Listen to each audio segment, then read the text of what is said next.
Le Real Madrid, les amis, est sur le point de vivre une semaine exceptionnelle, une semaine spectaculaire qui peut apporter une fin de saison plus que miraculeuse, plus qu'incroyable, plus qu'impressionnante.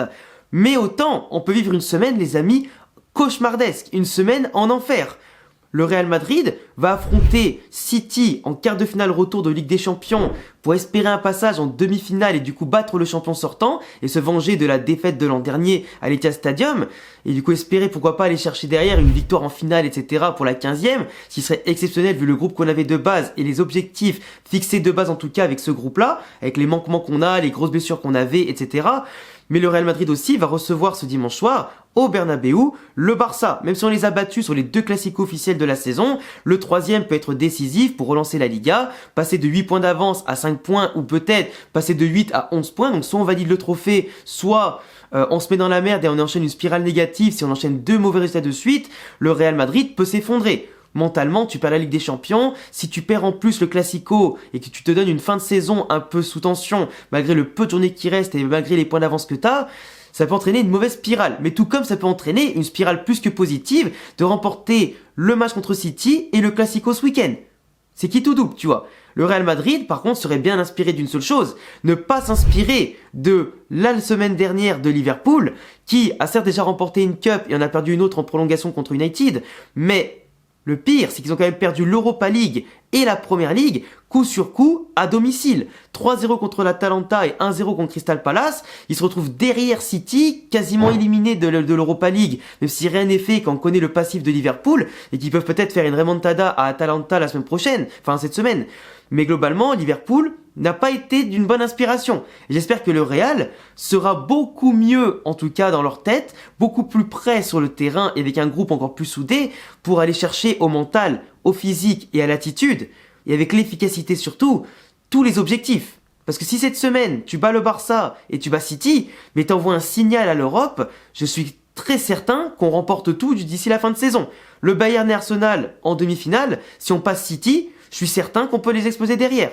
Avec nos certitudes, tu vois. Parce que battre City, mais perdre en demi-finale ou perdre la finale derrière, oh, ce serait un gâchis monumental. Mais en tout cas, comme je te le dis, cette semaine-là qui attend le Real Madrid, qui a un groupe jeune, aujourd'hui, extrêmement soudé, ça se passera dans l'attitude et dans la tête. Carlo Ancelotti l'a lui-même précisé, même si City est vu comme invincible à l'Etihad, qui sont vus comme un rouleau compresseur qui marque 4-5 buts par match en ce moment en Première Ligue, qui sont vus comme largement favoris à domicile, comme largement supérieurs sur le papier et sur le terrain, qui ont plus soi-disant de certitude, le Real Madrid à l'aller, c'est l'équipe qui, à mon sens, certes a subi 3 missiles et 3 buts magnifiques, mais qui avait, pour moi, le plus de regrets à la fin du match. Le Real Madrid aurait pu, par Rodrigo, par Vinicius, par Bellingham, par Valverde, par les autres, prendre le large au tableau des scores. Malheureusement, ça s'est pas fait. Malheureusement, City nous est repassé devant et on a dû, en tout cas, égaliser vers la fin.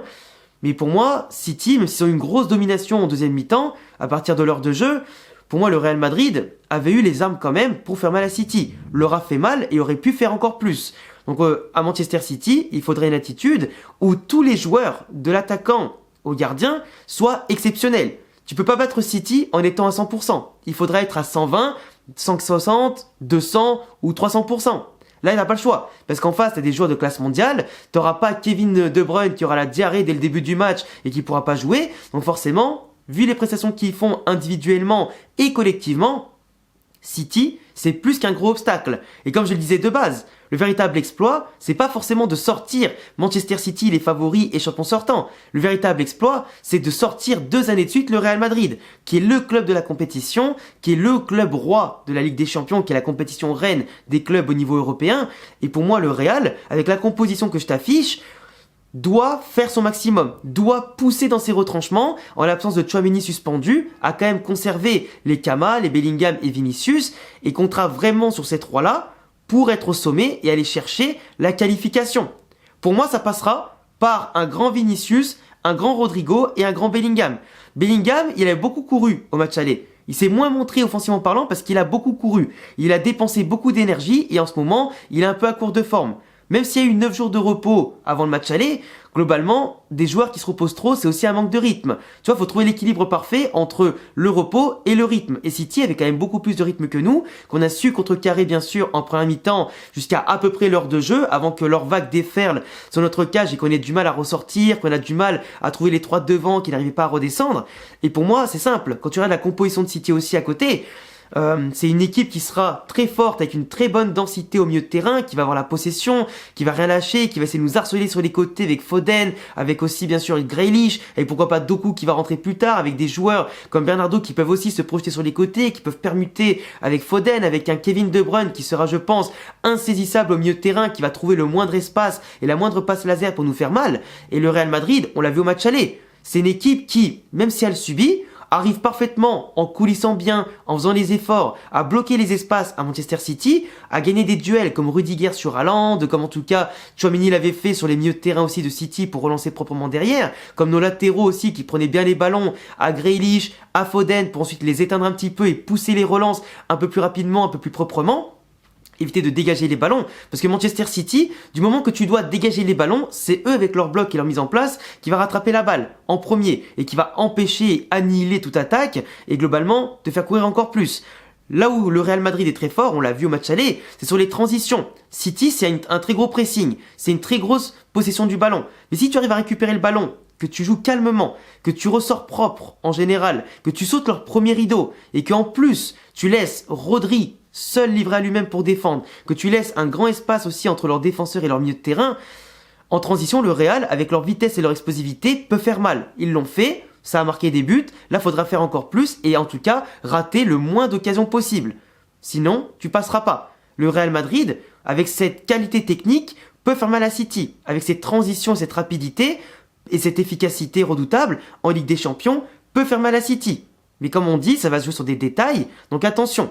Le Real Madrid aura un défi physique au milieu de terrain, avec Valverde qui joue toujours 90 minutes, Camavinga qui en ce moment est sur un nuage sur tous les plans et qui montre vraiment une activité incessante, et une générosité et une technique en tout cas qui est incroyable, en plus qui est en confiance parce qu'il a marqué un but, certes validé pour Ruben Dias au match aller, mais qui peut faire encore plus, et qui va montrer qu'il peut éteindre pourquoi pas les Kevin De Bruyne ou les milieux de terrain de City qui seront dans son secteur. Toni Kroos, qui par sa sérénité, sa qualité technique, ses longs ballons, peut vraiment faire du bien au Real Madrid. Au-delà de son activité physique, mais il faudra bien sûr que Ancelotti soit réactif cette fois-ci, et que si certains joueurs sont KO, ne pas hésiter à faire rentrer les Brahim, faire rentrer Rossellou, faire rentrer Luka Modric et d'autres joueurs qui peuvent apporter, techniquement parlant, physiquement parlant, et qui peuvent renverser la situation, suivant en tout cas l'état de fatigue de certains, et appuyer sur les points faibles de City et les opportunités qu'on aura. Le Real Madrid, bien sûr, devra, avec un grand Bellingham, un grand Vinicius, apporter cette qualité offensive et surtout ces coups de génie qui peuvent faire la différence. Par des frappes de loin, par cette petite passe, en tout cas dans l'espace, par ces déviations, cette conservation aussi pour faire remonter le bloc du Real Madrid et aider justement à exploiter les faiblesses de City, qui dès que tu entres, en tout cas dans le lard, que tu les regardes dans le blanc des yeux, ils n'ont pas l'habitude de ça. Donc dès que tu as une équipe qui est capable de leur répondre par le jeu et par l'intensité, je pense, le Real Madrid aujourd'hui, c'est la seule équipe en Europe capable de leur tenir tête. Et en tout cas de leur opposer un spectacle qui pousse City à mettre des menaces de loin pour égaliser. Parce qu'on les avait contrecarrés, on les avait neutralisés, même s'ils prenaient l'ascendant sur certaines phases de jeu, on n'a pas loupé. Et pour moi aujourd'hui, le fait de faire en sorte que Kevin De Bruyne, que Rodri, que Bernardo, que Foden fassent un mauvais match, faire en sorte que Nacho ne fasse pas de boulettes, parce que vraiment, autant Rudiger, j'ai des certitudes qu'il va encore pocket Haaland, ou du moins le forcer à jouer autrement. Nacho, c'est celui qui me fait le plus peur, par ses relances, par des fois ses passes hasardeuses dans plein axe de la surface, ses relances qui sont des fois catastrophiques, par sa lenteur aussi, son anticipation qui est moins bonne que par le passé.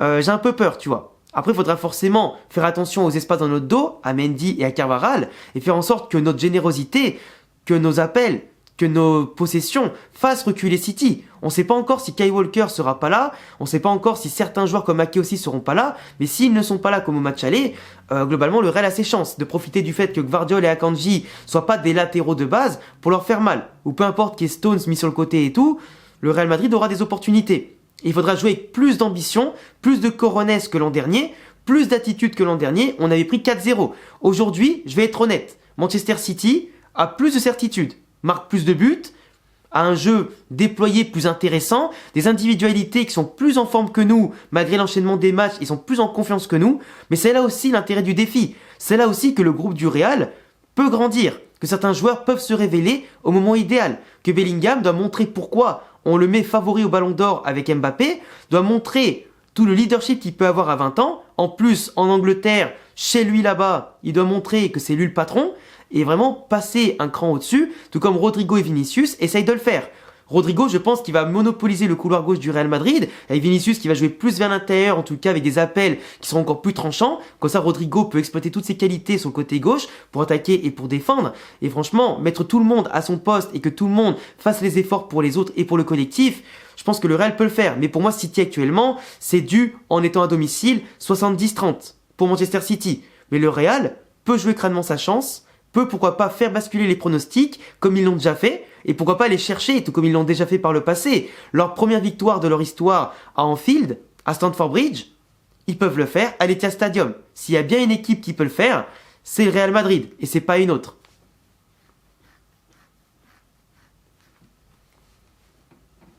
Et tu vois, par rapport au match aller, comme je le dis, City a eu ses phases de domination, le Real Madrid aussi. Le Real avait montré du caractère en prenant un but dès le début, mais qui a su renverser City. Preuve qu'aucune équipe n'est pas renversable, preuve qu'aucune équipe n'est parfaite, preuve qu'aucune équipe est imprenable, et que globalement, si tu sais jouer avec tes forces et qu'avec ce soupçon de chance, ce soupçon, de réussite qui peut t'accompagner, tu peux faire des miracles. Et pour moi, ça va passer par l'attitude et le mental, plus que par le 11 de départ, plus en tout cas que par les coachings, plus aussi surtout que par certains joueurs. Globalement, tout peut se passer entre deux grandes équipes.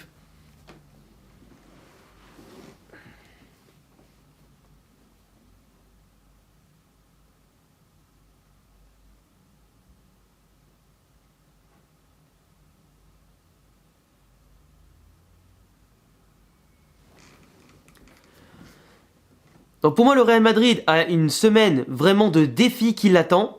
Manchester City d'abord et le Barça. La Liga, on la met de côté. On verra ça après, on verra ce week-end ce qui se passe, tu vois. Et après, ce sera au Real Madrid, même s'ils perdent contre City, de réagir, de se remettre à l'endroit et de valider l'objectif et au moins assurer un doublé Supercoupe Liga, qui est déjà plus que pas mal avant de compléter l'effectif au Mercato. Et pourquoi pas avoir plus d'ambition l'année prochaine. Mais si on bat City, franchement, je vois pas ce qui peut nous arrêter pour aller au bout de la Ligue des Champions aussi. Et rêver, comme je te le dis, d'une récompense pour un groupe qui a lutté envers et contre tout et qui mériterait vraiment d'être récompensé. S'il faut être lucide et comprendre qu'en face, tu n'as pas n'importe qui, le Real n'est pas n'importe qui non plus. Allez, joueurs pour. Maintenant, il faut croire en l'équipe. Et comme je dis toujours, à la Madrid, in Damas. Et on verra bien. En tout cas, mon pronostic, moi je vais y croire. Je dirais peut-être un 2-2 pendant le match. Et peut-être que le Real Madrid fera la différence en prolongation ou au tir au but. Mais en tout cas, ce serait fantastique, quoi. Je vous laisserai me dire en commentaire ce que vous avez pensé de ma vidéo. Abonnez-vous, cochez la cloche, le petit pouce bleu, les réseaux en description.